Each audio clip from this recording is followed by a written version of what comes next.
O primeiro encontro o tom vai ser um tom de sobrevoo. O primeiro encontro, ele de certa maneira vai abordar algumas questões que para aqueles que já participaram de algum curso de introdução a métodos quantitativos aqui, vocês vão ver muita sobreposição, o que é importante, porque acho que a gente vai conseguir fazer algumas pontes e construir alguma continuidade na formação.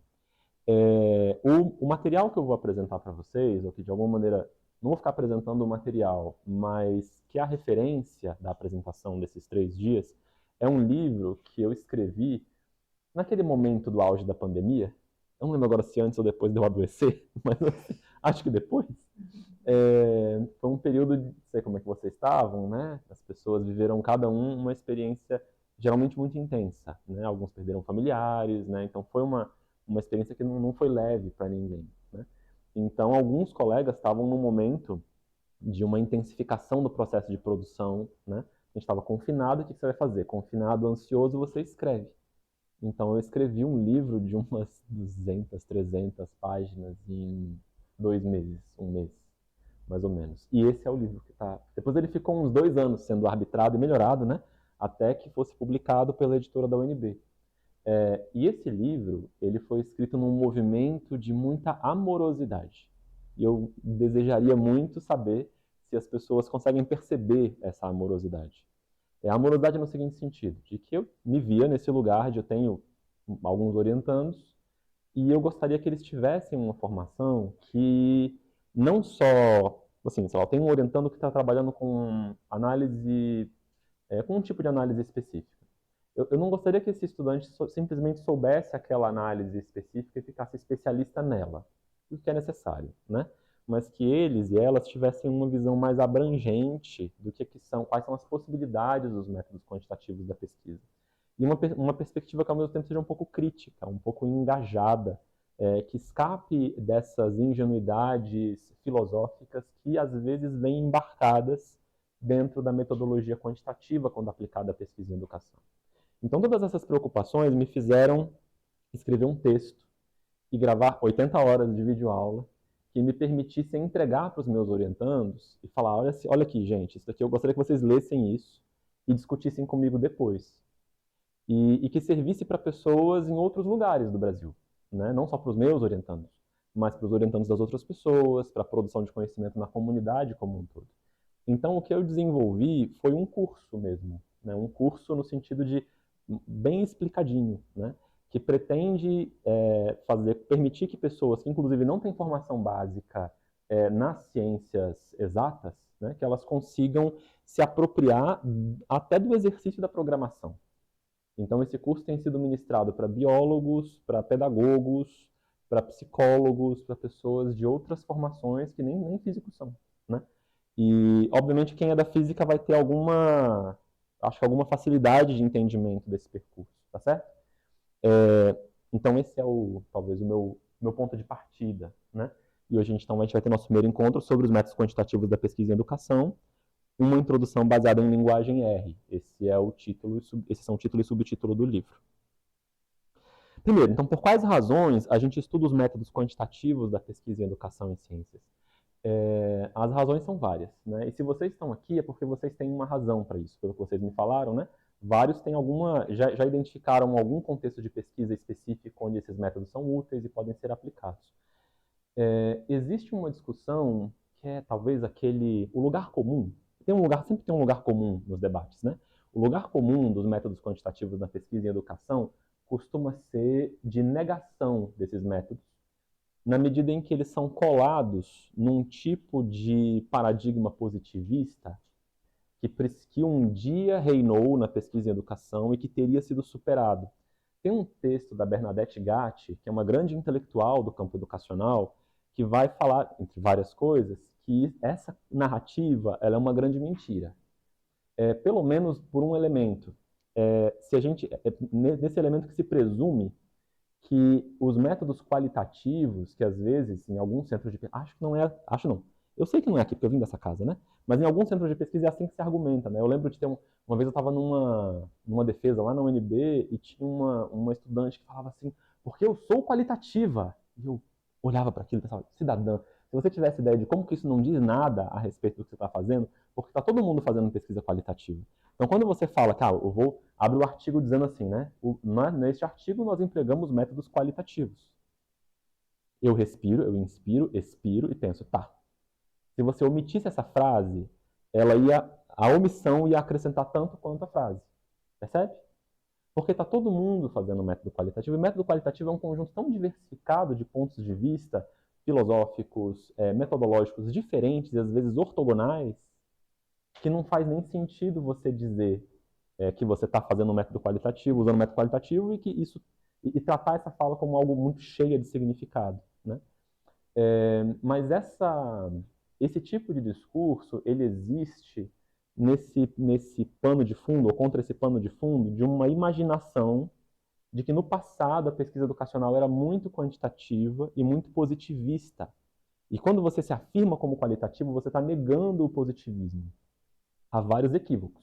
Então há um equívoco histórico, porque se a gente fizer uma análise de como que evoluiu o campo da produção de conhecimento em educação, ou em ciência da educação, se vocês quiserem, vocês não vão achar essa era quantitativa bem definida, onde as pessoas empregavam métodos desse tipo de maneira consistente e extensiva. Vocês não vão achar.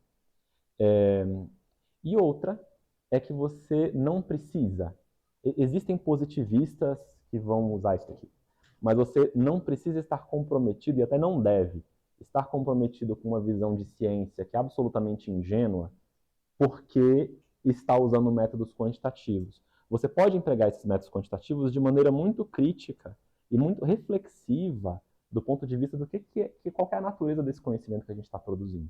E talvez, justamente pela aproximação que os métodos quantitativos têm da racionalidade da física e pela possibilidade que a gente exercita aqui nesse programa de uma reflexão sobre a racionalidade da física, a gente tem condições de pensar os métodos quantitativos em educação de uma maneira menos ingênua. Colocando algumas coisas, eu não sei como é que isso está batendo aí para vocês, mas eu imagino que o que não está fazendo sentido agora vai fazer sentido em algum momento. Quem não fez ainda uma disciplina de fundamentos epistemológicos, não sei se mudou muito. Não, então tá.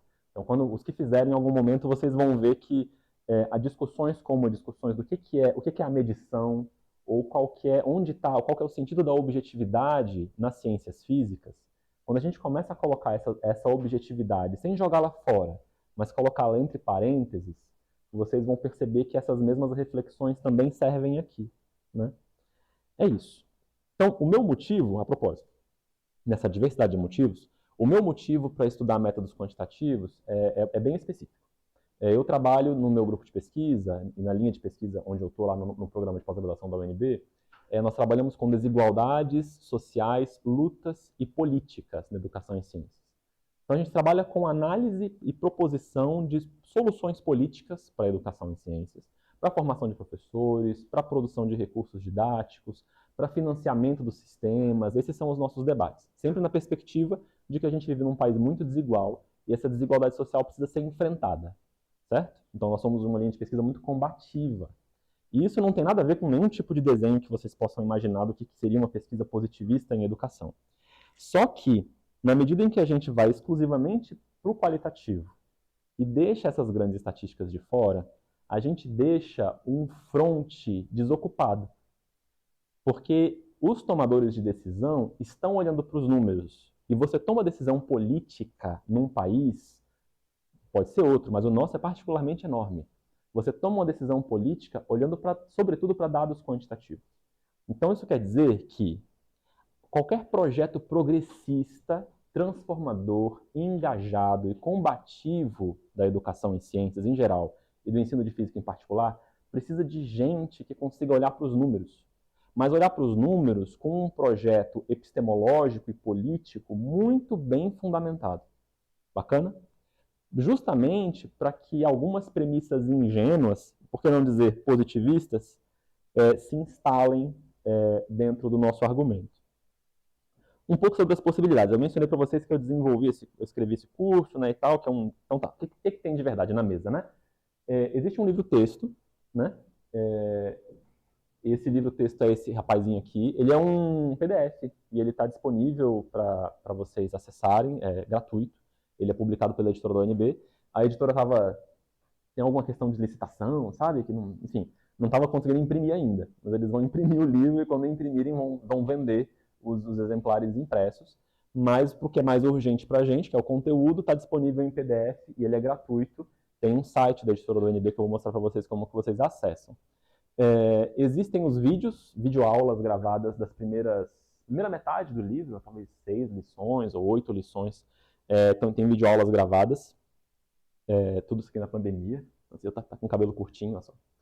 E existem também dados, assim, os dados que a gente usa no livro para fazer as análises, eles estão disponíveis para vocês baixarem. Então a ideia é o quê? Que as pessoas possam, em qualquer lugar do mundo, baixar o PDF. Onde tiver dúvida, vai lendo o PDF. Teve dúvida, pula para a videoaula e assiste as videoaulas. E tanto na videoaula como no PDF, existem exercícios que vão sendo feitos, exemplos que vão sendo desenvolvidos. Você pode baixar os arquivos que eu estou usando, no texto e no vídeo, e fazer no seu computador, né? Na medida em que eu vou fazendo. Então você vai fazendo, testando e avaliando, vendo se entende, certo? Fazendo modificações no que está acontecendo. Então a ideia é que isso daqui seja... O que está acontecendo aqui, na verdade, não é um método de aprendizagem. É isso. É um método de aprendizagem que permite, e pretende ser isso, não um método que favoreça a aprendizagem dos métodos quantitativos com a programação em R. Dito isso, sim, deixa eu mostrar para vocês uma coisa importante. Tudo isso vocês podem encontrar no site do meu grupo de pesquisa, que é esse perspectivascriticas.com.br. Vocês vão lá no site, vocês vão descer. Adoro o povo gosta dessa imagenzinha, eu gosto dela também. Porque é isso, gente. A gente é super sangue no olho, na verdade, sabe? É enfrentamento político com a gente mesmo. Então, aqui está a página do tal dos métodos quantitativos. Lá embaixo, aqui tem a estrutura do curso, né? Que é o que a gente vai percorrer em sobrevoo. Cada lição foi desenvolvida para ser explorada em uma semana, se muito rápido, se muito intenso, talvez 2 semanas, né? Em cursos de pós-graduação. Então, tem uma parte 1, que é a parte de fundamentos, onde vai discutir alguns conceitos básicos, que é o que a gente vai fazer hoje. A parte 2 é a parte de análise bivariada, que é uma parte que é super estruturante para o processo de aprendizado das pessoas, certo? Mas, via de regra, o que a gente vai fazer nos nossos artigos não é análise bivariada, tá certo? Ou vocês vão para uma análise descritiva, que é muito comum, comum mesmo, as pessoas podem fazer isso, tá? É bastante recorrente.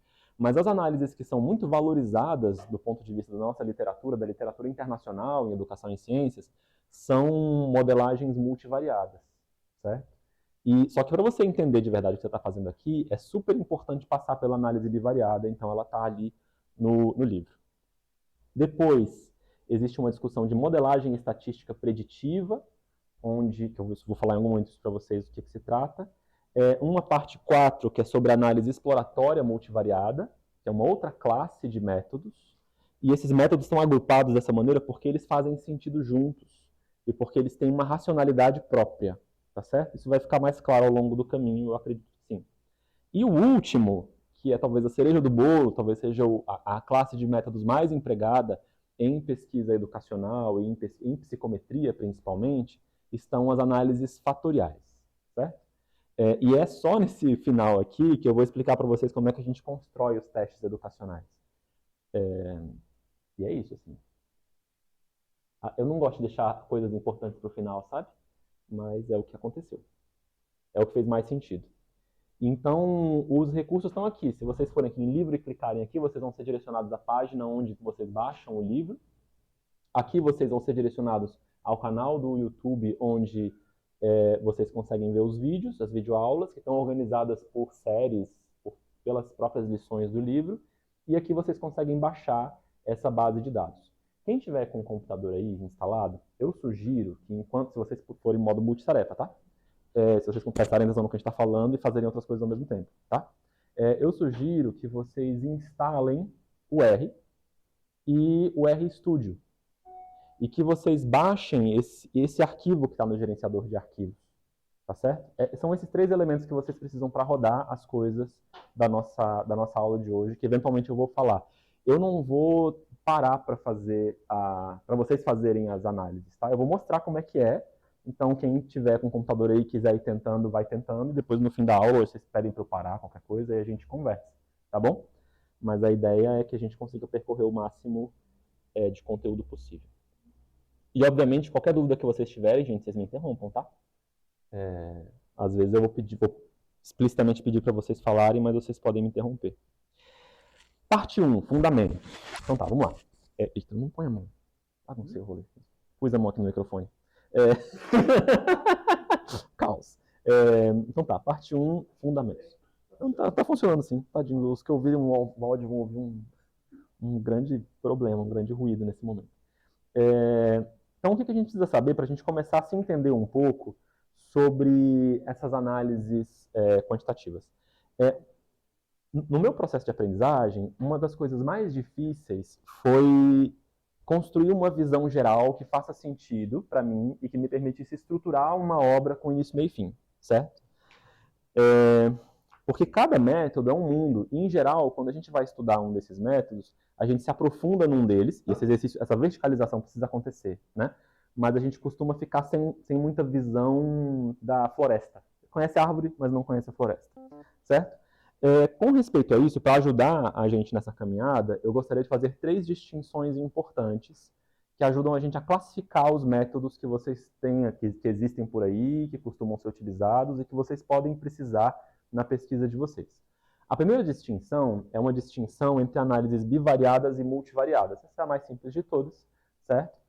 Você pode se perguntar se você tem 2 variáveis e você quer saber de alguma maneira como essas variáveis se relacionam, certo? Geralmente, a análise bivariada, que é essa de 2 variáveis, é a que a gente não vai fazer.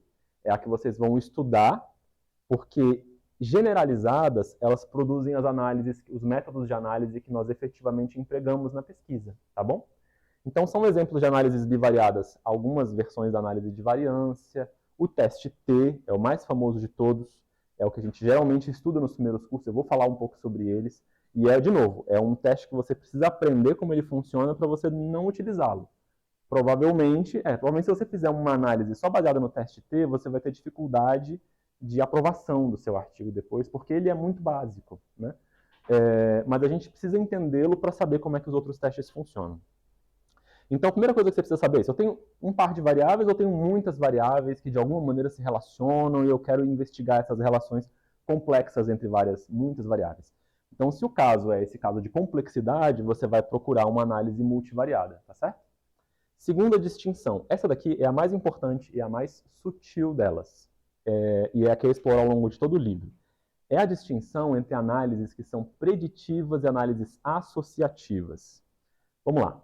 Essa diferença entre métodos que são preditivos e métodos que são associativos vai ser muito importante para a construção do algoritmo dos métodos e para a maneira como você vai poder interpretar ou não os resultados da sua análise. Relações do tipo associativas são relações simétricas. Relações preditivas são relações assimétricas que permitem uma inferência causal dentro de certas condições. Por exemplo, eu sou casado, a minha esposa se chama Larissa. Larissa também, chama Larissa, nome da minha esposa. Se eu sou casado com Larissa, então Larissa é casada com Paulo, certo? Porque essa é uma relação, por construção, simétrica. Faz sentido? Eu posso, como a gente vai fazer em algum momento, observar que existe uma associação entre a escolaridade do pai, no universo dos cidadãos do sistema educacional, e a escolaridade da mãe. Essas variáveis, a escolaridade do pai e a escolaridade da mãe, costumam estar associadas. O que isso quer dizer? Que se você encontra uma mãe de um menino, de uma menina, que tem ensino superior completo, provavelmente o pai também tem ensino superior completo, certo? A gente vai chamar esse fenômeno de endogamia das classes. E ele é super importante para a gente interpretar os dados que estão na nossa frente por várias razões, tá bom? Agora percebam, tem algo implícito quando eu falo que essas variáveis estão associadas. Eu, em nenhum momento, vou usar a escolaridade, ou melhor, até posso fazer isso, mas é que não faz sentido, percebem? Eu não vou argumentar que a escolaridade do pai causa a escolaridade da mãe, percebe? Ou que ela me permite predizer a escolaridade da mãe. Fica um pouco estranho, não fica? Porque a relação que essas variáveis têm não é de que essa pode produzir aquela. Elas simplesmente se associam. Quando vocês estiverem diante de uma relação que conceitualmente, do ponto de vista lá da fundamentação teórica ou da sua intuição, ela é uma relação de associação, vocês vão precisar empregar métodos, ou é importante empregarem métodos, que tenham na sua estrutura essa relação associativa. E essa relação associativa ela é simétrica. O que não acontece, por exemplo, com métodos do tipo regressão linear, que é um método que a gente conhece desde a física 1, né? Então, quando você faz a regressão, a descrição do movimento de um corpo, da posição dele pelo tempo, a inversão não faz sentido, percebem? Por que diabos eu ia, conceitualmente no primeiro momento, né? Por que diabos eu queria saber o tempo em função da posição? Percebem?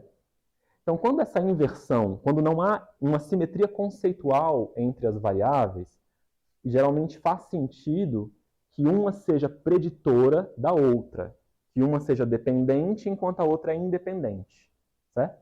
Nesses cenários tipicamente preditivos, vocês vão empregar métodos que não têm essa simetria que eu descrevi para vocês. E essa distinção entre métodos que são preditivos e associativos, de fato, vai dividi-los em duas grandes famílias. E essas duas grandes famílias têm versões bivariadas e multivariadas. Tá certo? Então, uma pergunta importante que você precisa fazer é como que eu estou pensando essas variáveis num nível muito do fundamento, né? Como que eu estou pensando? Eu quero predizer A com B, ou eu estou entendendo que A e B estão associados? Vou dar um outro exemplo para vocês perceberem como é que essa decisão é uma decisão que cabe muito ao arbítrio do pesquisador. Eu trabalho muito frequentemente com a sociologia geral do Bourdieu, certo? E Bourdieu tem seu conceito de capital cultural. Eu posso pensar que eu posso estar, por exemplo, interessado em analisar o desempenho dos estudantes no Enem. Eu posso pensar que o desempenho dos estudantes no Enem é uma consequência da escolaridade dos pais, certo? É legítimo fazer isso. Então, eu construo um modelo preditivo, onde eu vou medir a escolaridade dos pais e eu vou tentar predizer o desempenho dos filhos desses cidadãos no Enem. Então, essa é uma racionalidade muito preditiva. Ou eu posso imaginar, que também faz sentido nesse referencial, que o desempenho dos estudantes na prova compõe o capital cultural da família. Percebe? Aí, a possibilidade de que o fato de que a escolaridade dos pais acontece num tempo anterior ao desempenho do filho pode ser secundário. Eu posso estar interessado, por exemplo, em saber como que é o desempenho profissional dessa pessoa quando adulto, muito mais para frente.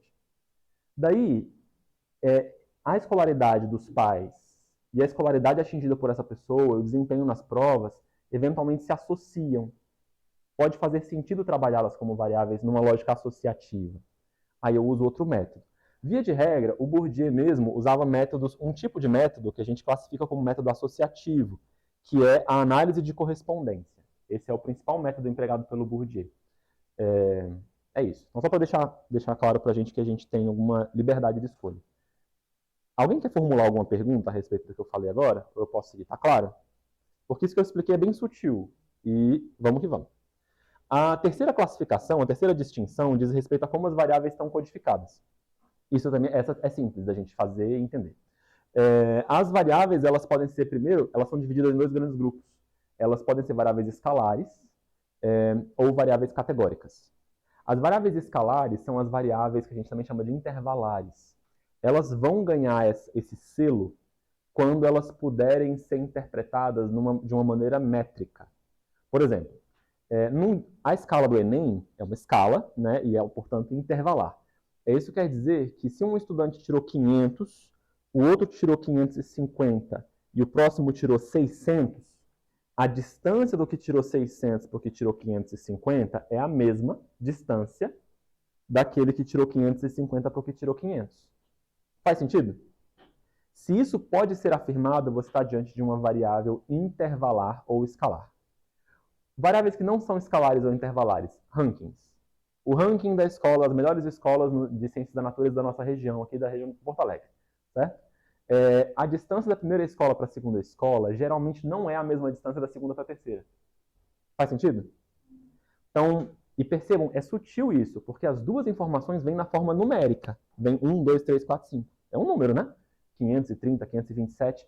Quando que você pode interpretar essa informação numérica como escalar e quando você deve interpretá-la como uma ordem, certo? A diferença se dá principalmente na possibilidade de você olhar para essa dimensão métrica da variável.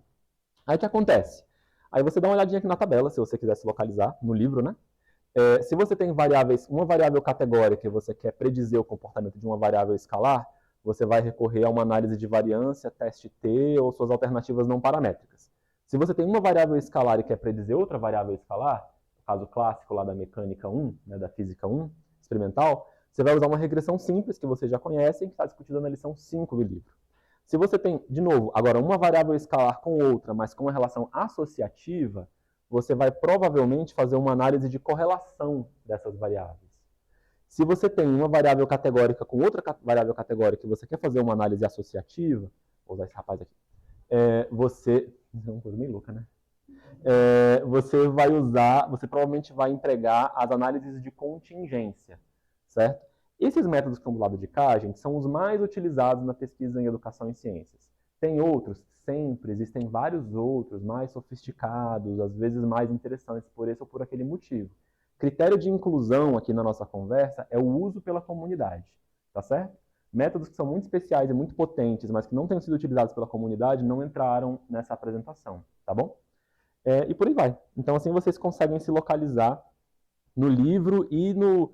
Não é só para localizar no livro, é para localizar no entendimento de vocês, sabe? Para saber um pouco o que se relaciona com o quê. A diferença entre variáveis discretas e contínuas tem alguma importância?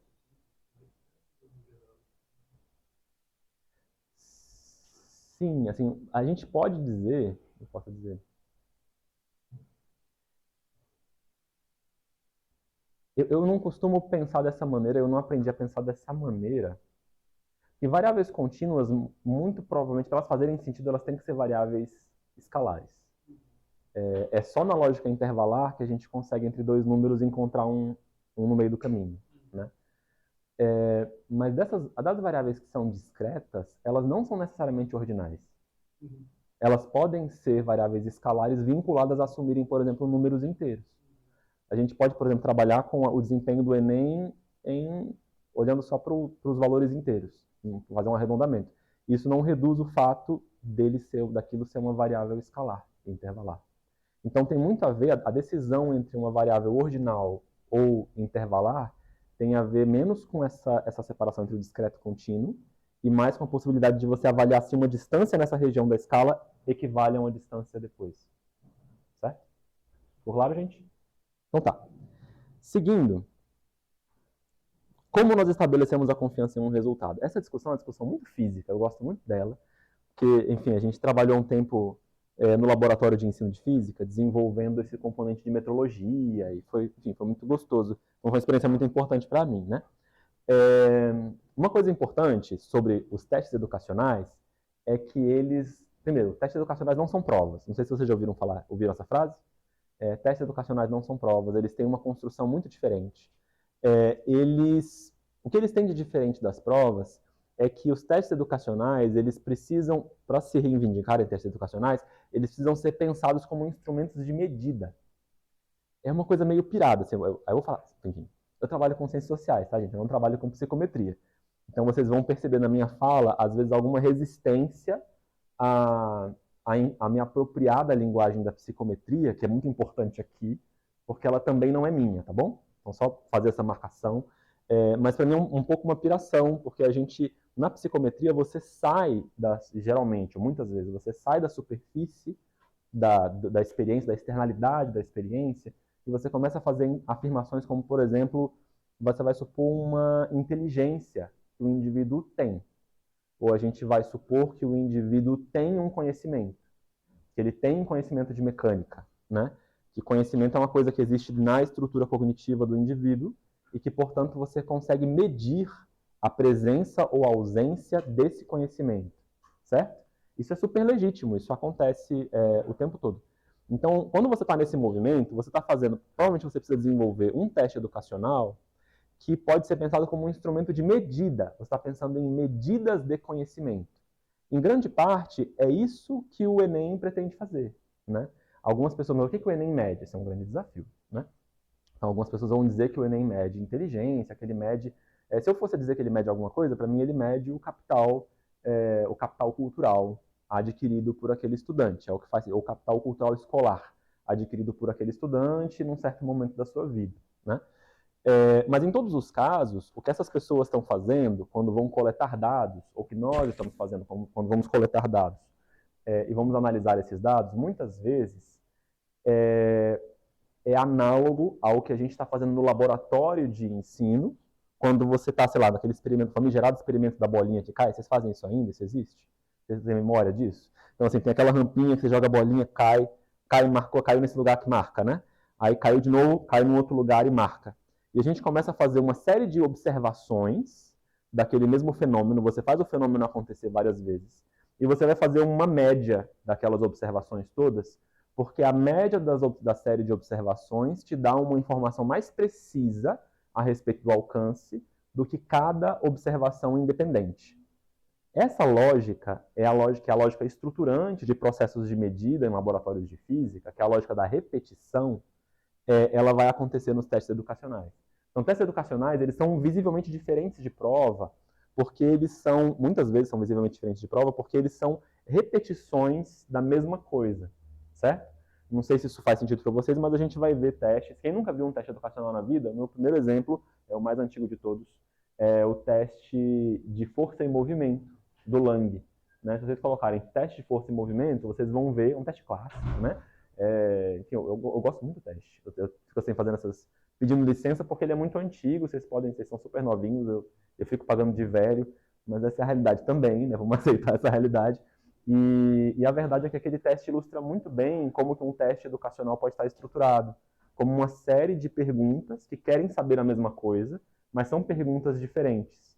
E são análogas a essa repetição dos lançamentos da bolinha sobre o chão, na tentativa de medir o alcance de forma mais precisa, certo? Então tá, quando a gente está diante de um instrumento de medida, tem duas perguntas que a gente tipicamente faz. Não, essa aqui não. Isso aqui é outra coisa. Tem duas perguntas, apontei para lá, não era para apontar não. Tem duas perguntas que a gente tipicamente faz. A gente vai querer saber se o teste mede o que ele promete medir e com que fidedignidade ele mede o que ele promete medir. Essas duas coisas estão relacionadas a um processo que a gente chama de validação e configuram a validade do instrumento. Então, aqui para a gente recitar, que eu acho que é importante, a validade, ela se refere à qualidade das inferências, declarações e decisões baseadas em respostas dadas a um instrumento. E a validação é o processo que pretende produzir evidências capazes de sustentar a adequação, significância e utilidade dessas decisões e inferências. Vocês já ouviram falar de instrumentos validados? Ou de processos de validação de testes educacionais? Quem aqui já ouviu? Algumas pessoas sim, certo? É importante a gente fazer um tipo de um disclaimer. Primeiro, assim, quem nunca ouviu falar, vamos nivelando, vamos junto, né? Então, para quem nunca ouviu falar, é necessário, é exigido, quando você vai aplicar um teste educacional, que você valide esse teste. E o que é validar o teste? É você convencer o seu leitor de que os dados que você está apresentando são confiáveis. Bacana? Porque, diferente do que digamos assim, a crítica que se faz à racionalidade física no discurso vulgar, muitas vezes presume que nós físicos somos muito ingênuos com relação aos nossos instrumentos de medida. Como se a gente, sei lá, não sei como é que vocês sentem isso, mas às vezes eu sinto que parece que a gente confia de maneira muito imediata que a gente está medindo o que a gente está medindo. E essa não é a realidade do laboratório. A realidade do laboratório é que você está o tempo inteiro se perguntando se aquele instrumento está te dando um resultado confiável. A gente tem uma relação com o instrumento de medida que, na verdade, é uma relação de grande desconfiança, para que a gente possa construir a confiança, certo? Então, quando você for fazer a sua coleta de dados, a sua análise, a primeira pergunta que vão te fazer é o que essa pessoa está medindo? Eu posso confiar nisso que essa cidadã está dizendo? O procedimento está adequado? A primeira reação que você pode e deve esperar da sua plateia é uma reação de desconfiança. O processo de validação, portanto, é um processo que não se limita a um instrumento. Ele acontece o tempo todo ao longo da pesquisa. E ele consiste em convencer a plateia, a audiência, o seu leitor, de que a sua análise é confiável. A validação, ela não está limitada ao instrumento na sua materialidade. Assim, não é só, você foi falar, fez lá o teste força e movimento. Aí você fala, não, mas esse teste já é um teste validado. Não, calma, cidadão, não é assim que funciona. Você pega aquele teste que foi publicado já no passado e você aplica, você ainda está sujeito a levantarem questões sobre a maneira como você aplicou, a maneira como você analisou. Quer dizer que a validação não está dada, ela nunca está garantida, ela sempre precisa ser conquistada. Faz sentido? Eu estou dizendo isso porque existe essa expressão do teste validado, pode fazer com que a gente tenha uma relação muito simplificada com os processos de validação. Na verdade, os processos de validação, eles não têm uma regra muito protocolar. Vocês vão ouvir falar, ou já ouviram falar, do alfa de Cronbach. Então você foi lá, fez um teste, coletou os dados, calculou o alfa de Cronbach, deu mais do que 0,8. Está validado para sempre. Não é assim que funciona. Entende? Você vai ficar sempre, o tempo todo, toda vez que você for reapresentar a sua pesquisa, você provavelmente vai precisar revalidá-la para aquela audiência, ou seja, convencer essa audiência de que a sua pesquisa faz sentido e que os seus resultados são confiáveis. Tá certo? Dito isso, lá no final do livro, como eu falei, no final está uma parte muito importante, nas lições 13, 14 e 15, tem essa discussão da consistência interna do teste. Então, antes disso, uns passos atrás. Na literatura, existem 5 fontes primárias, ou fontes mais importantes, para um argumento de validação, um argumento de validade de um resultado. Você pode e deve levar em consideração o conteúdo do teste que você está aplicando. Isso vai acontecer muitas vezes naquela validade de conteúdo, ou validade de face. Você pode lançar mão do seu conhecimento sobre o processo de resposta aos itens. Isso se faz muito nas questões do Enem. Não sei se vocês já trabalharam como produtores de itens do Enem. É chatíssimo. Mas é muito interessante, você aprende muitas coisas. Por exemplo, tem uma regra, que é uma tal de uma regra do trapézio. Vocês já fizeram isso, gente? É completamente novo para vocês? Tá bom. Tem uma tal de uma regra do trapézio, que faz sentido. Então, você constrói uma questão do Enem, tem um contexto, tem uma pergunta, você vai colocar as alternativas. Tem uma certa e as outras são atratoras. Essas atratoras têm que ser construídas com um certo critério, porque quando o estudante não marcar a resposta correta e marcar uma outra, isso deve acontecer por uma razão que o avaliador deve ser capaz de especificar. No caso do teste força e movimento, que vai servir como exemplo para a gente, provavelmente essa pessoa, assim se entendia na época, né? A gente não pensa mais desse jeito, mas essa pessoa tinha uma visão, como se diria, aristotélica da relação entre força e movimento, né? É um absurdo isso historicamente, estou até olhando aqui, olhando para o Natan, né? Mas assim, mas era assim que se pensava na nossa comunidade há algum tempo, né? Que o processo de desenvolvimento da história da ciência e o processo psicológico, o processo de aprendizagem, quanto um processo psicológico, eram o mesmo processo. Então tá. Então, o fato é que no Enem, você leva em consideração essas coisas todas, e você também tem, por obrigação, que observar algumas questões, talvez, de forma dos itens. Se o primeiro item é mais curto, e tem outros itens que são mais longos, você tem que crescer sempre do mais curto para o mais longo, ou do mais longo para o mais curto. Porque se você coloca os itens de forma... Esse aqui é pequenininho, esse é maior, esse é grandão. Esse é menor, esse é menorzinho. Os estudantes vão ser visualmente atraídos para o item do meio. E você não está avaliando isso. Percebe? E como que a gente sabe disso? Você sabe porque foram aplicados vários testes e a gente descobriu que existe uma tendência de atração para determinados itens em função da maneira como eles estão compostos. Por exemplo, pode ser que todos os itens tenham usem os mesmos recursos sintáticos, fraseológicos, mas a resposta correta, ela usa recursos diferentes. Todos dizem nunca, nunca, nunca, nunca, e um item diz sempre. E aquele item é o item correto. O que vai acontecer com aquela questão? Ela vai começar a atrair para a resposta correta estudantes que não sabem aquilo que está sendo avaliado. Isso é conhecimento sobre a maneira como o estudante interage com o instrumento. Quando a gente começa num teste tipo escala tipo Likert, você começa a se perguntar, por onde o teste vai começar? Eu tenho alguns itens que eu espero que estejam associados. Eu vou colocar esses itens juntos ou separados? Eu vou colocar esses itens misturados? Eu vou criar itens negativos? Não sei também qual experiência vocês já tiveram com esse tipo de montagem de instrumento. Essas perguntas todas estão levando em consideração como que o estudante interage com o instrumento. E elas afetam muito o resultado do instrumento, o resultado da medida. Então, essa é a informação sobre o processo de resposta aos itens. Vou pular esse item que volto depois para ele. Relações com outras variáveis e suas consequências também são muito comuns. Tem um estudo bem conhecido assim, na sub-área onde eu trabalho, né, que são questões de classe e de gênero, que é um estudo da Archer, em que ela vai construir uma escala, depois a escala foi bem melhorada, mas uma escala de capital científico. E essa escala de capital científico pretende, pela maneira como o conceito de capital científico, ou capital da ciência, está construído, ela deve ter poder preditivo sobre a preferência profissional do estudante.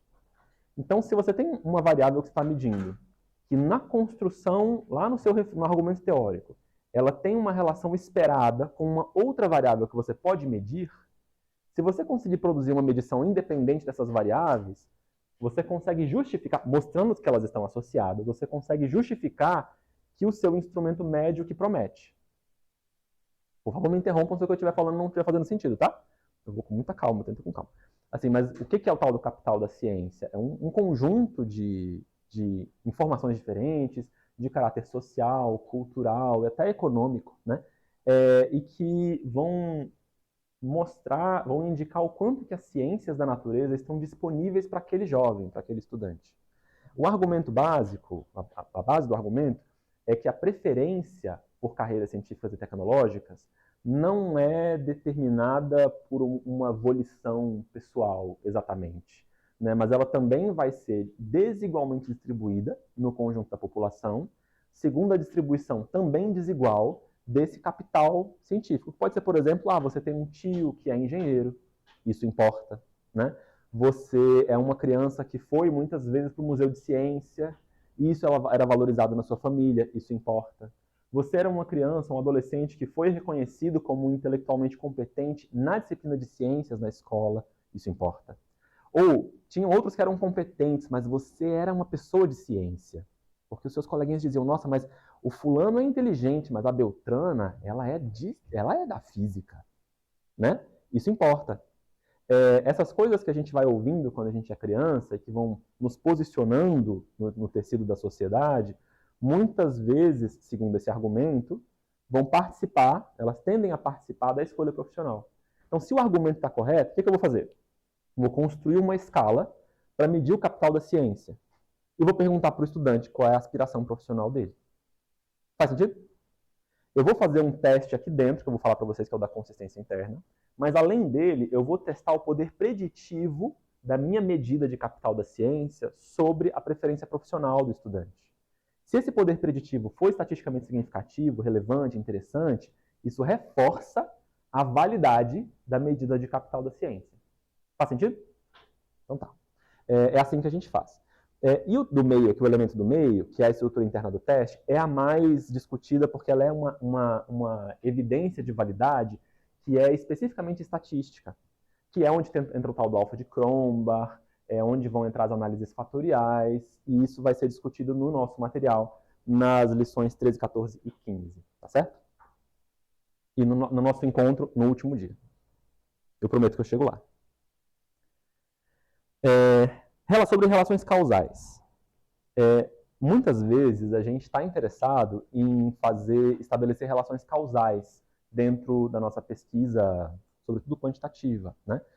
Por exemplo, você quer afirmar, você desenvolveu um método específico, né? Um método pode ser um método inovador, uma abordagem de ensino diferente, você testou e você quer dizer que aquele método, aquela experiência, aquele currículo, aquela proposta produziu como efeito um ganho em aprendizagem. Certo? É possível, vocês conseguem se imaginar fazendo isso, certo? Bacana. O que garante a causalidade, importante vocês saberem isso, nunca é a análise estatística.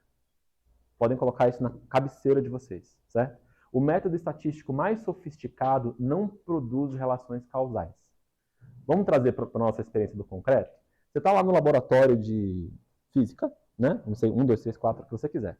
E você tem uma medida, sei lá, tem uma medida de corrente elétrica, da corrente elétrica do circuito, que está ligado aqui na bancada, com o alcance da bolinha que está. Você pode fazer, meu irmão, minha irmã, você pode fazer o gráfico que você quiser com esses dados. Eu coloco no eixo das abscissas quem eu quiser, no eixo das ordenadas quem eu quiser. Percebe? Se o resultado é estatisticamente significativo ou não, isso é uma outra coisa. O que eu quero dizer, então, é o seguinte.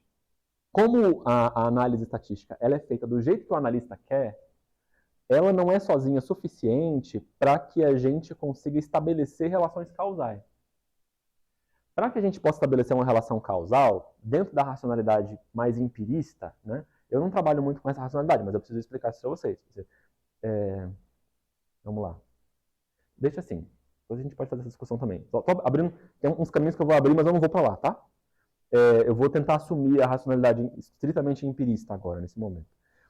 Mas numa lógica estritamente empirista, é exigível que você use uma coisa chamada design experimental para você configurar relações de causalidade. Eu acho que está muito claro que não dá para fazer isso sempre, né? Eu acho que vai ficar claro que na pesquisa em educação não dá para fazer isso, mas isso vai ser debatível, eu não consigo sustentar isso. Enfim, talvez haja divergências, tá certo? Divergências legítimas, mas para uma pessoa como eu, que estou trabalhando com pesquisa em ciências sociais, em sociologia, a gente passa longe do design experimental o tempo todo, de partida, tá bom? Então, mas eu preciso explicar isso para vocês porque é importante. Então, dentro da lógica empirista mais radical, o design experimental é exigível para o estabelecimento de relações causais. Onde ele vai ser muito importante, a gente não vai abrir mão dele, em momento algum, nas ciências da saúde. Design experimental é muito importante, gente, principalmente depois da época, segura isso aqui, depois da época do negacionismo da vacina, né? Em que, sei lá, tem a vacina, que ela é uma opção, mas também tem o chá de canela com maçã, né? Que também resolve a Covid, né? Então, assim, tem várias receitas, né? Várias receitas tiveram e estão ainda disponíveis no mercado. O movimento anti-vacina ganhou outros contornos, ele existiu há muito tempo, ele é um movimento histórico, mas ele ganhou contornos muito específicos e muito conservadores, né, muito associados ao conservadorismo político nos últimos anos. E a gente foi para esse enfrentamento, né, do que significa, qual que é a razão que sustenta a necessidade da vacinação contra outras soluções que se apresentam como soluções do controle de uma doença. Em ciências da saúde, então quando a gente está falando disso, a gente está falando de design experimental. Tá certo? Quando você foi para o debate no churrasco da família sobre a importância da vacina e por que a vacina é mais efetiva que o chá de canela, ou que a cloroquina, ou que né, o chá de canela foi o que mais me marcou. Você está indo para esse debate aqui, que é o debate do design experimental. Para que um estudo seja considerado estritamente experimental em ciências da saúde, ele precisa ter 3 qualidades. Ah, sim, a propósito, né? É muito louco como o conhecimento circula, né? Esse design experimental, ele vai ser configurado assim nas ciências da saúde com inspiração nas ciências físicas. Só que a gente não costuma pensar os nossos experimentos em física dessa maneira. Eu, pelo menos, nunca pensei dessa maneira. Nunca foi necessário, porque eles não envolvem pessoas, certo? Então, quando surge esse problema de você construir uma ciência da saúde das pessoas, que vai envolver pessoas, mas que você quer que as inferências feitas tenham a mesma qualidade, a mesma confiabilidade das experiências no laboratório, dos experimentos de laboratório, como que você faz? Então, a literatura das ciências da saúde aponta 3 condições necessárias e indispensáveis para que você possa dizer que há causalidade, para que você possa configurar um design experimental. Quais são essas 3 qualidades? Primeira delas é o controle. Aí pode aparecer, por exemplo, assim, algumas pessoas vão dizer que o experimento ele é controlado quando ele tem um grupo de controle. Não sei se, vamos lá, de novo, o que é um grupo de controle, para quem nunca ouviu falar, né? Pode ser que eu esteja interessado em testar o efeito de uma inovação pedagógica, tá certo? Quero testar o efeito dessa inovação pedagógica. Então, eu necessariamente preciso aplicá-la a um grupo e negá-la a outro. Porque sem essa comparação, eu não vou conseguir saber qual foi, se o efeito que eu observei, se o ganho de aprendizagem que eu estou observando, ele é devido ao método novo que eu acrescentei, ou ele é algo que aconteceu com aquela turma específica, né? E é isso que eu quero afastar no design experimental. Eu quero afastar a possibilidade de que tomando a cloroquina, porque isso vai acontecer, o cidadão vai melhorar. É isso. Porque, percebe, assim, se você desenvolve uma doença, você tem uma doença, que ela vai ser espontaneamente curada em 95% dos casos, muita gente que está tomando cloroquina vai dizer que foi curada. Muita gente que plantou bananeira e bateu 3 palminhas vai dizer que foi curado. Percebe? Então, a única forma, ou é condição para eu conseguir estabelecer uma relação de causalidade, que eu tenha controle sobre o tratamento. Quer dizer que o tratamento, aquela variável cujo efeito eu quero analisar, que pode ser uma inovação pedagógica, pode ser o que vocês quiserem, ela não pode ser uma variável que acontece no mundo. Ela precisa ser uma variável que está sob controle do analista. Precisa ter um grupo de controle ou um grupo de tratamento dessa maneira? Não precisa. Pode ser, por exemplo, que você queira testar a dose de uma medicação.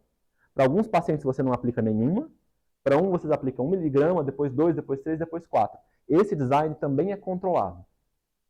Porque a dose que está sendo aplicada não é um fenômeno do mundo, da natureza. Ela está sob controle do analista. Tá certo? Faz sentido? Outra condição que precisa ser estabelecida é que essa atribuição do tratamento precisa ser aleatória.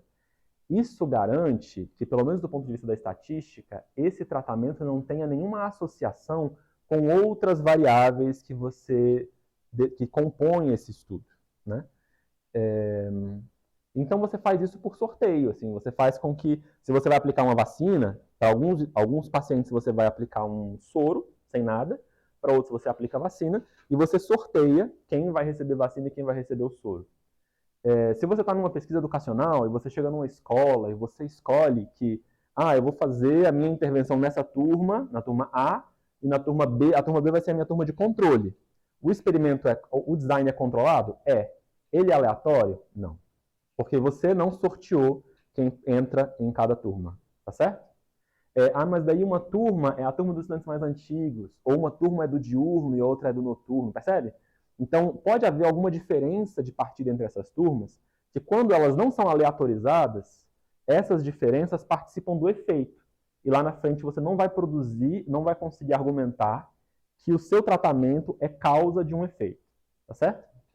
Até aqui a gente dá conta na pesquisa educacional.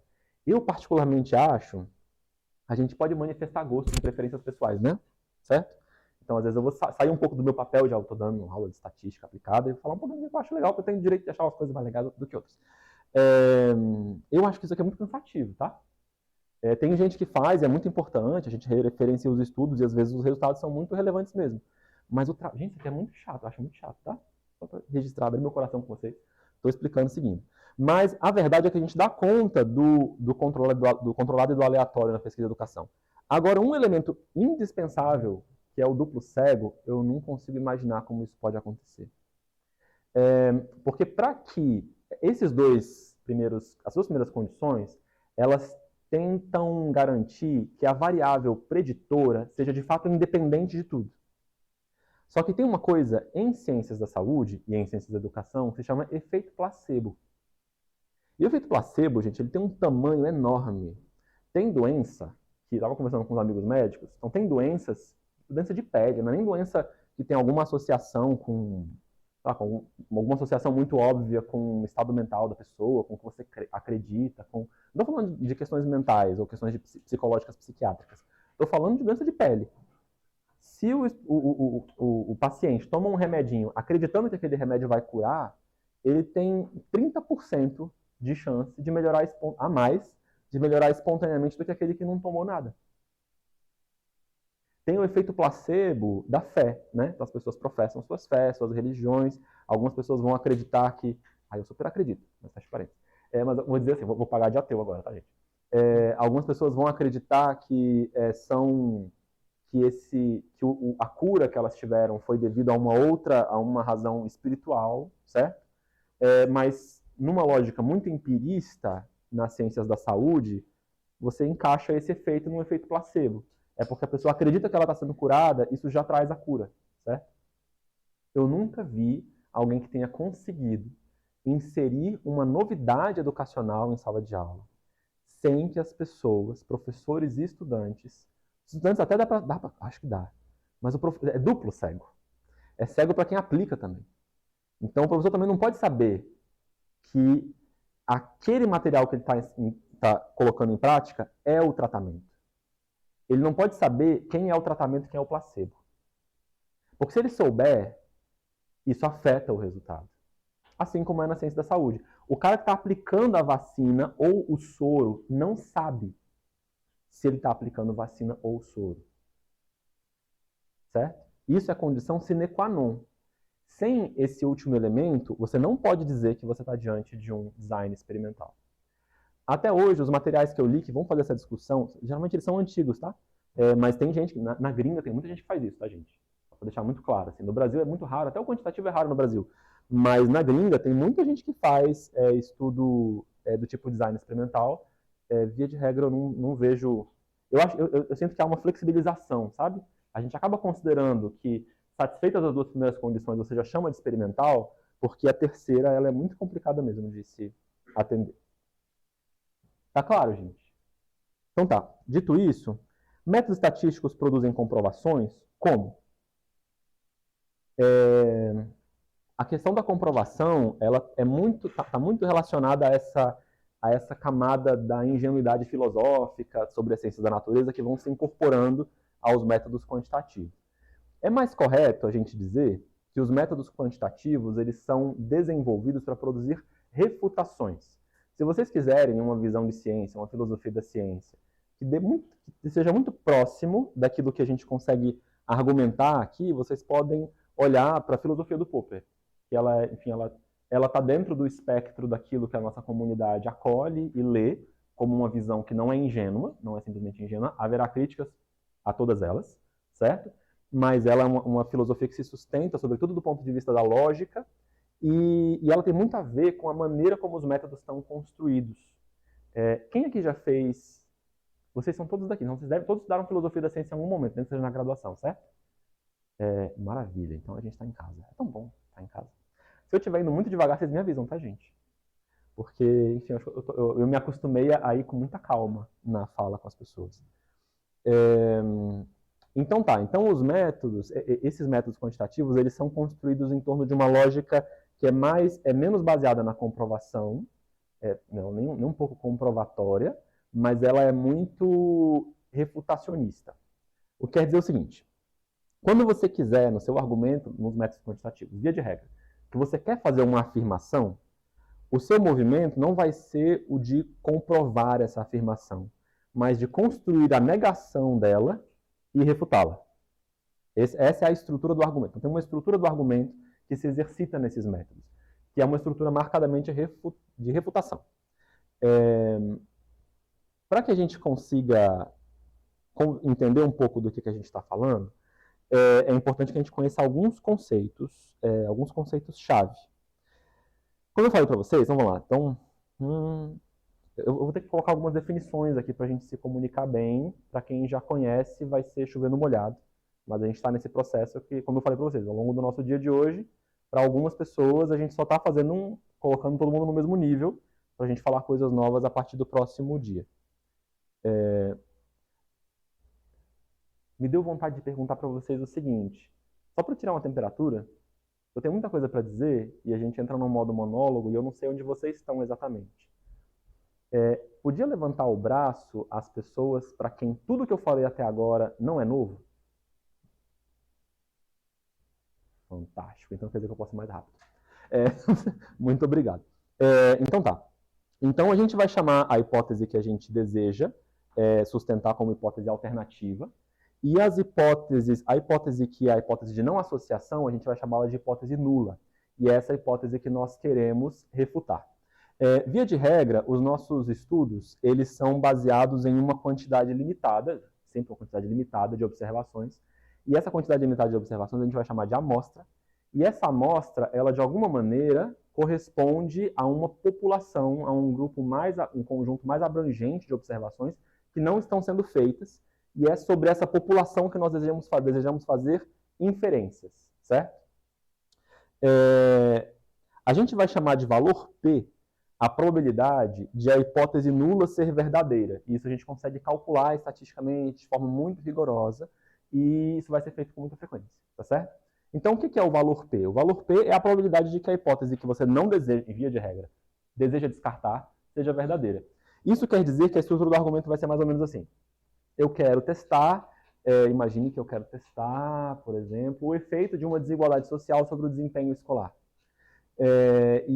Nessa asserção esperada é que, em virtude do racismo estrutural,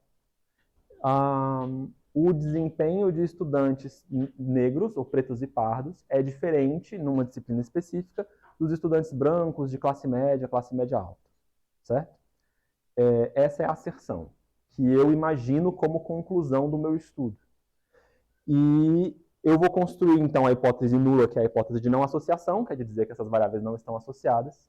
Vou assumir que essa hipótese nula é verdadeira, e você faz isso dentro do algoritmo.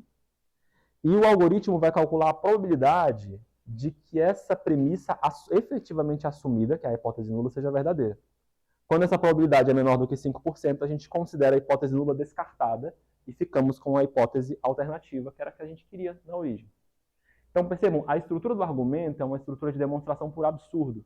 Você assume aquilo que você não quer para descartar, certo? Não é uma lógica de comprovação, é uma lógica de refutação, que elimina o que você não queria afirmar. Dito isso, vamos para a lição 2. Agora eu vou mostrar para vocês um pouco como é que o R funciona, tá certo? O R está organizado em torno de algumas estruturas de dados. E essas estruturas são quatro estruturas típicas, que são os vetores atômicos, as listas, as matrizes e os data frames. Certo? O vetor atômico, ele tem esse nome porque ele é a menor estrutura de dados possível dentro do R. Ele é uma sequência de valores de dados que são do mesmo tipo, necessariamente. Então pode ser uma sequência de números inteiros, pode ser uma sequência de números racionais, pode ser uma sequência de caracteres, pode ser uma sequência de valores lógicos, certo? Mas é sempre uma sequência linear de dados do mesmo tipo. Isso eu configuro o que a gente chama de vetor ou vetor atômico, tá certo? A gente vai chamar de listas também sequências de dados, mas que não são necessariamente do mesmo tipo. Isso. Então, se você tem uma sequência que é A2, 27, falso, certo? Isso é uma lista. A lista também pode ser feita de... Cada entrada da lista pode ser uma estrutura de dados. O legal da lista é que você consegue fazer listas de listas. E você consegue construir a estrutura que você quiser com listas. É muito lindo. A maioria das estruturas complexas que a gente vai trabalhar são listas. A maioria das estruturas que a gente vai definir, nós mesmos, são vetores atômicos. Matrizes são estruturas bidimensionais, como essas que a gente conhece, e que aqui no R tem a condição de que, assim como os vetores, elas sempre têm as entradas do mesmo tipo. Certo? E os data frames, que são nossas estruturas preferidas, elas são estruturas bidimensionais que parecem planilhas de Excel. Certo? Então, para quem nunca viu, é como se fosse uma planilha de Excel, onde cada coluna é um vetor atômico, portanto, cada coluna é do mesmo tipo, mas há colunas de tipos diferentes dentro do data frame. Certo? E o data frame, que é um frame de dados, é o que a gente usa para armazenar os dados da nossa análise. Que você pode, sei lá, coletar com o Google Forms, né, o que você preferir. Então, ele geralmente vai produzir uma planilha que pode ser facilmente carregada para dentro do R na forma de um data frame. Certo? Vamos ver como isso funciona? Vamos lá. Agora a gente vai dar uma espiada aqui. Eu copiei aqui um pedaço do código. Vocês estão vendo o que eu estou vendo, né? Um pedaço do código, que é o código do livro, tá? Então eu vou mostrar algumas funções muito simples. Tomara que funcione aqui, porque, enfim, não é meu computador. Cadê o Tobias aqui? Vamos ver como é que isso vai funcionar. Eu acho que eu vou precisar baixar isso daqui. Vamos ver. Vamos executar. Deu erro. Tá, não existe um pacote. Todas as vezes que vocês precisarem baixar um pacote, todas as vezes que vocês nunca usaram um pacote de dados, uma biblioteca, né?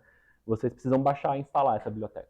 O R, ele aprende truques novos, né? Ele aprende truques novos instalando e ativando bibliotecas de funções específicas. Então, como vocês estão vendo aqui, ó, existe uma biblioteca, um package, que é esse Robust Base, que não está instalado aqui, porque a gente acabou de instalar o... É bom até que vocês vão ver como que é, né? A gente acabou de instalar o RStudio nessa máquina. Então, o que você precisa fazer? Primeiro, você vai escrever install packages, abre parênteses, abre aspas, ou aspas, cadê as aspas? Vou copiar dali. Não, eu consigo. Não, eu super... Eu super já hackeei já. Não, é Ctrl+C, Ctrl+V aqui. Ou comando C, comando V. Olha só, então você precisa instalar o pacote e você precisa executar esse comando aqui. Esse comando você vai executar uma vez na vida nessa máquina, tá bom? Ele vai acessar a internet. Lá embaixo ele está dizendo o que ele está fazendo, né? Deu um aviso. Ah, ele está perguntando se eu quero instalar... Ah, já é uma particularidade aqui, isso não acontece sempre não. Se eu quero instalar da fonte ou do que precisa de compilação. E a resposta é Tanto faz. Tanto faz. um ou outro, sim. É a Instalando, eu disse que sim. Ele faz essa pergunta quando tem uma diferença de tempo, assim, às vezes o não compilado, às vezes está um arquivo não compilado e o compilado, mas o não compilado é mais atual. Aí ele vai perguntar qual que você prefere. Feito isso, está instalado, né? Isso aqui eu faço uma vez na vida só. Agora eu vou chamar a biblioteca pela função library, robustbase. Agora, quando eu chamo a biblioteca, eu não chamo entre aspas, tá bom? Porque ela, como ela existe como uma variável dentro do R, em algum lugar. Então eu estou chamando alguma coisa que é conhecida dele, tá vendo? Como eu primeiro chamei algo que não era conhecido, eu chamei entre aspas. Deu erro. Mas eu instalei. Ah, será que eu escrevi errado? Library, robustbase.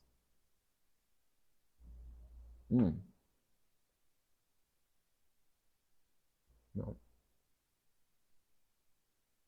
Vou tentar executar a minha função aqui, essa mesmo, peraí.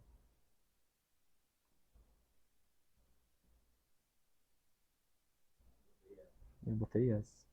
Mas o importante é ele sair daqui. Downloaded. Ele instalou. É isso, deu uma saída não zero, não nula. Isso é bom ou ruim? Então, source packages. Tá. Enfim, vou tentar rodar esse rapaz aqui. Qual o seu problema?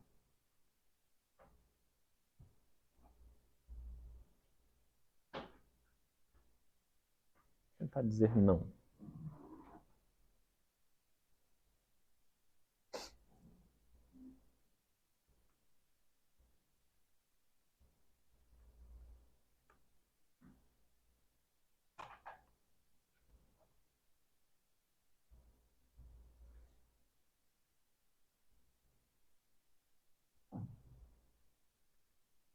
Ué. Ele não tá me deixando ser feliz, né? Gente, não tá funcionando o que eu queria fazer, não. Eu vou improvisar aqui outra coisa com vocês. Será que eu propus em letra maiúscula? O que é isso aí, meu irmão?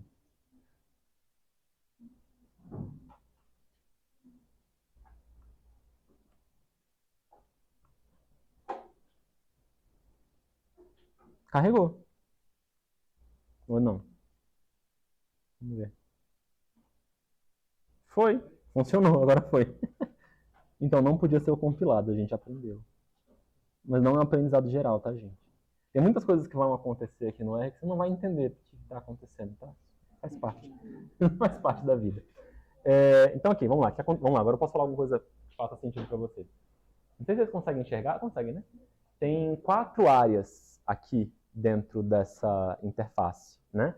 Do lado esquerdo, acima, está o código que você vai escrevendo num arquivo que pode ser um arquivo de dados do R comum, como pode ser um arquivo que a gente chama de arquivo R Markdown. É o que eu prefiro, por várias razões que em algum momento eu posso falar para vocês. Então aqui você vai colocando os comandos e eles ficam registrados e você pode mandar executar linha por linha, pedaço por pedaço, fica a seu critério, tá bom? E o legal de escrever sempre aqui em cima e não aqui embaixo é que quando você escreve em cima fica a memória e você consegue fazer mais organizado. Aí depois que você tiver, sei lá, tá mais pra frente, você voltou, você vai fazer essas análises muitas vezes ao longo das semanas ou meses. Às vezes você vai fazer uma análise agora, você vai precisar voltar nela daqui a 5 anos. Então você consegue, nesse tipo de arquivo, colocar comentários para você mesmo entender o que você está fazendo daqui a muito tempo, tá bom? É isso. Então, é muito importante deixar tudo organizado. Quando eu executei essa função data, ele carregou do lado direito superior, tá vendo? Uma coisinha nova, esse education aqui não existia, tá bom? Aqui, nesse lugar, estão as variáveis definidas no momento que você está trabalhando com R. Todas vão ficar definidas ali. Planilhas são variáveis, são estruturas de dados. Então, todas as estruturas definidas, todas as estruturas primárias definidas estão listadas aqui. Do lado direito e abaixo, você vai achar muitas coisas interessantes. Tem essa parte de plots, que acho que é obsoleto, não se usa mais. Aqui estão as bibliotecas que estão carregadas ou não. Então, essas daqui estão instaladas, mas não estão carregadas, porque elas não estão marcadas aqui do lado, certo? A ajuda é super importante. Super, super, super importante. É geralmente o que eu deixo aberto quando eu estou trabalhando. Ela é o datasheet das funções que você está utilizando. Por exemplo, eu estou usando a função agora que é a função data, certo? Se eu digitar data, vai aparecer aqui data, e aparece a informação da função. Então, toda a ajuda da função está escrita aqui. É bem detalhado, tá vendo? De como a função funciona, como que ela pode ser utilizada. Esse datasheet não é muito amigável, tá? Então, geralmente vai usar isso daqui quem está programando mesmo, tá certo? Mas é onde tem sempre a informação mais confiável e mais precisa sobre cada função do R. Todas estão definidas aqui dentro. Desse lado esquerdo abaixo, você tem o output. E aqui ele vai mostrar o que ele está fazendo, né? Quais ações estão sendo realizadas pelo programa. E eu vou voltar para cá, para esse education. Eu posso visualizar essa informação de várias maneiras. Com o mouse é mais fácil. Eu posso clicar na setinha e ele já mostra para mim aqui, ó, ele já mostra a estrutura de dados, como que esses dados estão estruturados. Primeiro, essa estrutura education tem 50 observações de 6 variáveis. Isso é um data frame, certo? Ele tem 50 linhas e 6 colunas. As variáveis são colunas, certo? Como no Google Forms, vocês já devem ter visto. E 50 observações. Que variáveis são essas? Estado, o state, region, x1, x2, x3 e y. A gente não sabe o que isso significa, mas se você for lá no help e digitar robust base, porque isso aqui existe dentro do R, né? Vocês viram que eu tirei lá de dentro. Eu quero o robust base da função da biblioteca. Não, a biblioteca que é robust base. Eu quero education. Então, education, tá vendo? É uma informação que está dentro da biblioteca robust base. E qual é a descrição?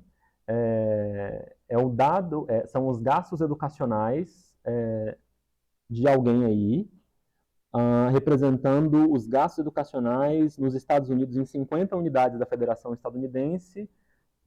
Um ótimo exemplo de heterozedasticidade, que é uma propriedade, enfim, importante aqui da gente, para a gente estudar, certo? E aqui está explicando, então, olha, a variável region, ela está codificada da seguinte maneira. 1 quer dizer Nordeste, 2 quer dizer Norte Central, 3 Sul, 4 Oeste. X1 é o número de residentes por... Tá vendo? É isso, é importante que tá aqui. Tá tudo aqui no datasheet. Então, o que a gente vai fazer? A gente já deu aqui uma olhada na estrutura de dados. Se você clicar no nome Education, vai abrir a planilha. Tá vendo? Então, isso aqui parece uma planilha de Excel, não é? Aqui você consegue ver os dados todinhos. Raramente você vai fazer isso, tá? Quando você estiver trabalhando com bases de dados muito extensas, você jamais vai clicar no nome que vai abrir a planilha. Porque seu computador vai parar. Tá bom? Aviso dado. Seguimos o baile. A gente pode chamar essas coisas todas usando funções. A função que chama aquela planilha, que é a função que vocês quase nunca vão usar, é a função view com V maiúsculo. Se você colocar view e o nome da estrutura de dados que você quer, ele pula, viram aí? Ele pula para planilha. Se você colocar head com H minúsculo, o R é case sensitive. Então, se você digitar maiúsculo e minúsculo, faz diferença. É outra palavra para ele, tá bom? Se você digitar head com H minúsculo, ele vai lá embaixo publicar o que seria o cabeçalho ou a cabeça da planilha. Isso aqui é mais útil. Ele vai te mostrar a planilha, mas só as primeiras 6 linhas dessa planilha, tá tá certo? E isso o seu programa sempre vai dar conta. O seu computador não vai pirar. Você pode usar a função str. A função str, viram lá no output que apareceu? É o mesmo que tinha aqui, estão vendo? Então essa informação que você consegue clicando naquela setinha para baixo ali, você consegue chamar no seu código com a função str. Certo, gente? Então essas são as funções de visualização. Você pode recodificar as variáveis. Isso a gente faz muito em todos os programas estatísticos, tá certo? Você pode fazer, uma forma de você fazer isso é usando a função factor. A função factor, ela transforma uma variável qualquer, geralmente uma variável do tipo string, num fator. E fator, aqui dentro do R, tem um sentido diferente do fator na linguagem estatística, que é da análise fatorial, lá da frente. É outra coisa, tá? Então, o que o R chama de fator é uma variável que é categórica. Então, a gente representa nas estruturas de dados do R variáveis categóricas como fatores. E você chama isso pela função factor. Essa função tem várias diretivas que, de novo, eu quero saber quais são as diretivas. Eu vou lá na ajuda e digito factor.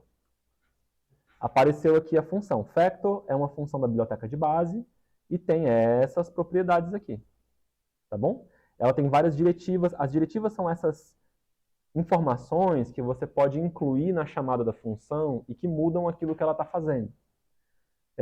Todas as vezes que vocês forem usar uma função nova, vocês podem e devem abrir o datasheet da função para dar uma olhada como ela funciona. Na prática, como que a gente faz? Como que eu faço? Como é que eu programo? Como é que eu programo na prática?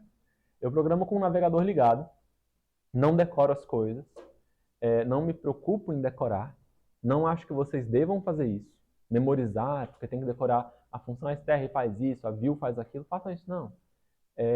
Você sempre vai ter isso escrito em algum lugar. No livro está escrito, né? Você volta no livro e olha a sintaxe da função. Se você está com dúvida, você sabe que o R sabe fazer alguma coisa, mas você não sabe qual é a função. Põe no Google. Como fazer isso no R? Você quer ter certeza que você vai obter a informação que você quer? Coloca em inglês. Sempre aparece um código que você consegue copiar, colar e adaptar. Então é um estilo de programação que não é para você ficar queimando a cabeça, entende? É para você tomar cerveja, tem muita cerveja no mundo para você tomar, entende? É para ser feliz. O primeiro compromisso é ser feliz. Você vai ser feliz programando, você não vai se oprimir, tá certo? Então, tudo isso aqui está escrito em algum lugar. Você copia e cola. E referencia, se for o caso, tá bom? Então, existe a função factor, que se vocês quiserem se aprofundar, está disponível em vários lugares. Se eu pegar essa função, isso aqui que eu estou selecionando agora para vocês, olha, o que isso aqui significa? Como é que isso aqui é interpretado pelo programa? Education é o nome do data frame. Vocês já viram isso, né? Education tem variáveis. State, region, x1, x2, x3, y. Region é uma variável do data frame. Como vocês viram lá, que eu mostrei para vocês, region são as regiões macroeconômicas ou geoeconômicas dos Estados Unidos. Como a gente tem as nossas, né? Nordeste, Sul, Sudeste, Centro-Oeste, Norte, eles têm as deles. Só que elas estão representadas aqui por uma variável inteira, estão vendo? Está ali do lado de region, está escrito int. Quer dizer que aquilo ali não está codificado como uma variável categórica. Está codificado como uma variável inteira, discreta, e que tende a ser interpretada pelo analisador como uma variável escalar. Agora, essa informação que diz que eu não sei quais regiões estão aqui, tá, gente? Digamos que região Sul seja 1, Nordeste 2, Sudeste 3. Faz sentido dizer que Sul é primeiro, Sudeste... Não. Então, nem ranking é. Você precisa informar o compilador que essa informação que está como 1, 2, 3, 4, 5 deve ser interpretada como uma categoria. Você faz isso fatorando a variável, certo? Então, é simples. Você vai escrever a função factor e dentro do parênteses você vai colocar a variável que você quer fatorar. O que essa função vai fazer? Ela vai receber essa variável, que é uma estrutura de dados, um vetor atômico, e ela vai produzir um outro vetor atômico. Ela recebe um valor, que é um vetor de valores inteiros, e ela vai produzir um vetor de categorias. Que lá, na verdade, no R mesmo, lá no, para a máquina, é tudo número, né? É tudo 0 e 1, não é não? Então, quer dizer que para a máquina continuam existindo aqueles números 1, 2, 3, 4, 5. Só que agora ela sabe que 1, 2, 3, 4, 5 são coisas que não devem ser interpretadas como números, mas como categorias, certo? Como nomes, a gente vai chamar assim. Aqui tem um sinal de igual, assim como em várias linguagens de programação, o sinal de igual não tem o sentido da nossa prova, né? Ele é uma atribuição. Então, toda vez que você encontrar um sinal de igual solto no código, ele está atribuindo para o objeto da esquerda o valor ou o resultado do objeto da direita. Sinais de igual são muito importantes na linguagem de programação. Eles podem estragar todo o seu código, se você não souber utilizar, tá certo? Então, toda vez que você está atribuindo, você tem que estar com muita consciência de que eu estou... Por exemplo, o que está acontecendo aqui? Olha só. Essa aqui ele está chamando education, que é o data frame, estou apontando aqui como vocês estivessem vendo, né? Ele está chamando aqui o education é o data frame, region é a variável que está definida dentro do data frame, cifrão, vocês já devem ter percebido, é a maneira como o R vai chamar, é a sintaxe para você chamar um vetor dentro de um data frame, tá certo? Então, education cifrão region quer dizer, vai no data frame education, procura uma variável chamada region. Essa variável é uma coluna do data frame. Considere essa variável, certo? Do lado de cá, ele está falando, pegue essa variável, essa mesma, fatore e atribua a ela mesma. Isso quer dizer o quê? Que essa linha, quando eu executar, ela vai apagar a informação que existia. Tá certo? E é por isso que eu quero que vocês percebam e façam isso com muita consciência. As atribuições, elas podem apagar coisas que vocês gostariam de manter, tá certo? Mas no caso eu quero apagar mesmo. Então eu vou executar essa linha. O que ele fez? Parece que fez nada, né? Não sei se vocês conseguem enxergar aqui. Não conseguem. É porque bateu aqui nesse cantinho aqui, ó. Mas tem uma... A do lado tem? Tem uma coisa que é um sinal de maior que é o sinalzinho que ele lá no console fica mostrando quando ele está aguardando um comando. Ele estava mostrando esse sinalzinho de maior que. Aí eu executei aquela linha que eu mostrei para vocês e ele imprimiu e mostrou de novo o maior que. Isso quer dizer que ele executou o comando e ele está aguardando o próximo. Quando ele não mostrar aquele maior que embaixo, é porque ele ainda está trabalhando. E vai aparecer uma luzinha vermelha por aqui. Que agora não tem, mas ela aparece ali. Uma luzinha vermelha dizendo que ele ainda está trabalhando, tá certo? Agora o que eu posso fazer? Eu posso chamar com a função str de novo a estrutura do education. O que mudou? Antes, region era inteiro, vocês lembram? Era region int. Agora é region fator com 4 níveis. E os níveis são 1, 2, 3, 4. Esses níveis ainda não têm interpretação. Tá vendo? Ainda está 1, 2, 3, 4 e eu não consigo olhar para esses números e lembrar quais são as regiões dos Estados Unidos que são representadas por esses números. Então eu vou chamar uma biblioteca, que é a biblioteca Plier, que é uma biblioteca super útil, tá? E eu chamei e instalou, tá lá, viu? Olha só, eu nem me dei conta, vocês viram que eu não tava, eu falei para vocês que eu não tinha, foi instalado pela primeira vez aqui, né? Às vezes, eu uso isso aqui. Então tá, então não é tão... não, então ela tá aqui, então é porque era para ter dado erro. mas não deu erro, quer dizer que essa biblioteca estava instalada já no computador, mas por padrão ela não é instalada não, tá, gente? Então eu sei que não deu erro porque embaixo, acho que ele dá para ver, ele colocou a... Dá para ver não, tá lá, tá apagado também. Ele colocou a setinha aguardando o próximo comando, quer dizer que ele foi bem sucedido em executar a chamada da biblioteca. Agora, o que eu vou fazer? Eu vou chamar essa função aqui, ó, que é a função mapValues, que é a função da biblioteca Plier, que recodifica as categorias de um fator qualquer, certo? Como que funciona a biblioteca? Digita mapValues dentro do help. Não estou lembrando dessa função.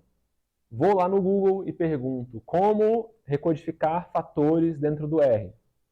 Não tô mais perdido ainda. Vai no livro do professor Paulo, tá lá a função explicadinha, você copia, cola e adapta, tá certo? É assim que funciona. Essa é a lógica básica. Copia, cola e ajusta a sua realidade. Vou executar esse negócio aqui. ele executou e já foi. Eu sei porque deu o maior que ali embaixo, quer dizer que o resultado foi produzido. Eu vou chamar de novo agora a função str para ver a estrutura. E olha como é que está lá, estão vendo? Region é um fator de 4 níveis e os seus valores são Nordeste, Centro-Norte e por aí vai. Bacana? Quer dizer que agora, quando eu fizer a minha análise, vai aparecer o nome da região geoeconômica no lugar certo e eu vou conseguir produzir gráficos amigáveis. Se eu fizer, por exemplo, um gráfico onde essas categorias aparecem, vai aparecer o nominho da categoria lá, bonitinho, organizado. Quando a gente está programando no R, a gente passa mais tempo fazendo isso do que fazendo análise propriamente dita. A análise mesmo ela é geralmente 1, 2 comandos. Mas a gente passa muito tempo e muitas linhas de código preparando a planilha para que ela possa ser analisada. A função callNames, que é a função de nomes das colunas, vai dizer os nomes das variáveis, que são as colunas do DataFrame. Né? E aqui são as variáveis que a gente já tinha visto. Eu posso mudar os nomes dessas variáveis, porque está ali x1, x2, x3, y. Eu posso estar interessado em mudar os nomes das variáveis da minha planilha, para que eu bata o olho na variável e eu saiba o que ela quer dizer. Às vezes a variável é assim, ó, grau de concordância com a seguinte afirmação. Gosto muito de ciência. É uma frase, entende? Você não vai conseguir colocá-la como nome de variável, vai ficar horrível. Então você vai colocar um código, uma sequência de caracteres que para você fique muito claro o que aquilo quer. Algo como gostar 1, gostar 2, gostar 3. Você sabe que aquelas são afirmações, como elas devem ser interpretadas. Aqui, eu escolhi as palavras estado, região, reside, renda, reside 18 e investe. Investe, se não me engano, é um investimento educacional naquele estado. Reside 18 é a quantidade de residentes com 18 anos de idade, algo assim. Não importa muito. Quando eu uso a função callNames e chamo a função sozinha, ele me mostra quais são os nomes das colunas daquele DataFrame. Quando eu faço... Então, isso é meio bizarro no R, me causa um grande constrangimento, mas é assim que ele funciona. É lindo, na verdade, mas eu acho estranho. Eu acho um grande mistério. Porque você pode pegar a função, você não só... Dependendo da função, né? Você não só... extrai uma informação por meio dela, mas você consegue modificar uma informação. Então, a função callNames não só mostra quais são os nomes das colunas no DataFrame Educação, mas você pode atribuir alguma coisa à função callNames. E isso vai mudar o nome das colunas do DataFrame Educação, tá certo? Isso eu não vi em outras linguagens de programação, no R funciona. Então, quando eu executei essa linha aqui que está marcada agora, que eu já executei, eu mudei os nomes das variáveis no DataFrame. E agora eu vou executar o str. Mudou, tá vendo? Agora os nomes não estão mais x1, x2, x3, estão bem mais amigáveis. Estado, região, reside, renda, investe. Tá certo? Tranquilo, gente? Seguindo. Tem uma outra função, ou uma outra função dentro de uma biblioteca, a biblioteca HMISC, com H maiúsculo. Essa biblioteca ela é ótima, melhor amiga da gente. Ela também deixa tudo organizadinho, porque é importante que vocês deixem tudo organizadinho na programação de vocês. A biblioteca HMISC, ela tem uma função, tem duas funções importantes, muito importantes, a label e a describe. A função label cria rótulos para as variáveis. E esses rótulos, eles dão conta daquilo que eu descrevi para vocês agora há pouco. Às vezes, a informação completa de uma variável é uma frase. Não cabe em um conjunto compacto de caracteres sem espaço. Então, você precisa de um lugar para você rotular essa variável, para você daqui a 1, 2 semanas, 1, 2, 3, 5 anos, você volta no seu código e você sabe o que ele quer dizer. Então, o que a gente vai fazer? A gente vai pegar para cada coluna do DataFrame e a gente vai descrever qual que é a informação que aquela coluna carrega. E a gente vai usar a função label. E a mesma lógica, olha só que interessante. A função label, se você chama ela sozinha, o que isso aqui quer dizer? Olha, a função label, vocês estão vendo que eu selecionei ele? Então, né? Tá bom. Se eu selecionar aquilo e executar só o que eu selecionar, que é com comando Enter ou Ctrl R, depende do computador de vocês, se é Windows ou outra coisa, ou Mac ou Linux, e se eu executar isso daqui, ele vai simplesmente mostrar qual é o rótulo da variável estado dentro do DataFrame Education. E deu erro, porque não tinha... porque eu não carreguei. Tem que instalar, tem que instalar, tem que instalar. Essa daqui é linda de instalar, vamos lá. Vai, install packages.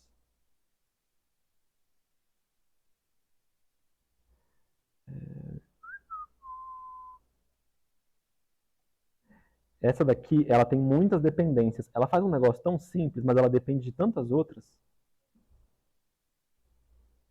Então eu vou instalar, do jeito que eu ensinei para vocês. Tá vendo que tá vermelhinho ali? Ele tá pensando. Parou de pensar. Deu aquela mesma questão.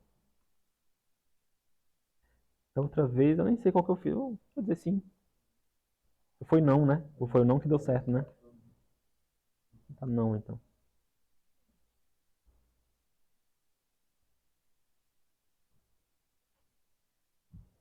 Pensando, pensando, pensando. Tá vendo aqui a bolinha sumiu. A bolinha vermelha já foi embora. Então agora eu vou carregar. Carregou. No carregamento, pode dar, não dá pra ver, mas pode dar uma mensagem de erro. Não é bem erro. Tem erro e tem aviso. Aviso quer dizer que ele vai continuar fazendo, tá bom? Erro quer dizer que ele parou de fazer e você tem que, realmente, você é obrigado a parar e observar o que aconteceu. Ele vai dar sinais de aviso porque as bibliotecas, elas têm funções e elas têm seus nomes. Quando você chama uma variável no R, uma estrutura de dados, ele vai procurar numa certa ordem. E pode ser que, por motivos, não sei por quais motivos, certo? Por motivos históricos, as pessoas estão desenvolvendo soluções em países diferentes, lugares diferentes, grupos de pesquisa diferentes. O que acontece aqui? Tem uma função que a gente usa que se chama describe, que é o que a gente vai usar agora, que ela está definida dentro do pacote HMISC. Por algum motivo, o pessoal da psicometria, que trabalhava com a biblioteca Psych, também definiu uma função chamada describe. E é outra função, totalmente diferente. Então, o que o carregador vai fazer, ele vai te avisar quando acontecer essa sobreposição. Ele vai dizer assim, olha, você... É o que está dito aqui. O pacote, vou dizer, o que está escrito aqui? Não sei se vocês estão conseguindo ler, acho que não, mas eu vou ler.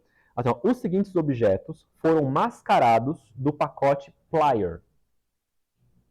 is.discrete, discreto, vírgula, summarize. Quer dizer o quê? Que a partir de agora, se eu for usar a função summarize, porque existe uma função summarize no HMISC e uma no plier. Se eu for usar a função summarize, ele vai chamar a mais recente que eu carreguei. Ele vai chamar a do HMISC. E ele está te avisando aqui que ele vai fazer isso. É simples, tá certo, gente? Todos os avisos que aparecerem aqui são simples. É só vocês lerem e vocês vão ficar tranquilos. Não tem por que se preocupar. Mas também sempre muito atentos, né? Do que está acontecendo. Eu vou rotular agora... não, antes eu vou chamar esse sozinho aqui para vocês verem como é. O que acontece se eu chamar label education cifrão estado? Ele vai mostrar o rótulo da variável estado dentro da planilha education. E o rótulo deu... a gente vai se acostumar um pouco com esse output. Esse colchete 1... Cadê? Não dá... Enfim, aqui tem um colchete 1, né? Vocês estão conseguindo acompanhar, mesmo não aparecendo os negócios? No outro dá pra ver, tá. O importante que eu queria chamar a atenção é que tem aspas coladas nas aspas. Isso é uma string vazia, porque eu não defini o rótulo daquela variável ainda, então deu vazio, tá bom? Agora eu vou atribuir esses textinhos que estão aqui aos labels dessas variáveis. Selecionei tudo, executei, foi. Já fez. Agora eu vou usar a função describe, que é uma função especial da biblioteca HMISC, que vai mostrar os rótulos. E, gente, juro pra vocês, isso aqui, ó. Isso aqui. Tipo, começamos e acabou, né? É mais do que muitas pesquisas quantitativas mostram por aí. Juro pra vocês. Então, tem muitos textos com pesquisa quantitativa que vão mostrar estatísticas descritivas que não passam disso aqui. O que que é? A função describe, ela leva em consideração qual que é o tipo de variável, por isso que a gente fez aquela organização antes. Então, se a variável é escalar, ela vai produzir estatísticas típicas de variável escalar. Se ela é uma variável categórica, ela vai produzir uma tabela de ocorrências, certo? Ela vai levar em consideração o tipo de variável que você inseriu. E ela vai levar em consideração os rótulos e os nomes das variáveis.